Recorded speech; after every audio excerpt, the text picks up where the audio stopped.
Zamkovi izgrađeni u srednjem veku i rano modernom dobu su bili opremljeni posebnim prostorijama.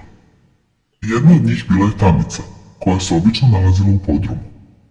U tamnicama su bili zatvoreni osuđenici na zatvor ili mučenje. Iz raznih razloga je čovek srednjeg veka mogao dospeti kod dželata, a najčešće je bio optužba za jeres ili vraždine.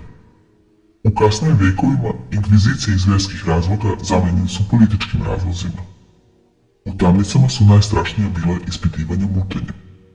Nažalost, srednjevekovni dželati su imali veliku maštu i koristili su veoma originalne metode i sredstva za mučenje da bi prisilili žrtvu na priznanje. Neki od najpoznatijih sprava za mučenje, kao što su razapinjači i klupe za mučenje, izazivali su strahovite bolove u celom telu. Takozvana flauta i klupa za batinjanje su više služile da ponize žrtvu, zato su najčešće upotrebljavane na javnim mestima. Drugom vrstom sprava za mučenje su se praktikovali uticaji samo na neke delove tela žrtve. U ove sprave spadaju klešta za jezik i prste, kruška patnje, stezač glave i španska čizma. Sličnu svrhu imao je uređaj nazvan gvozdena devica, ali on je uticao na celo telo žrtve.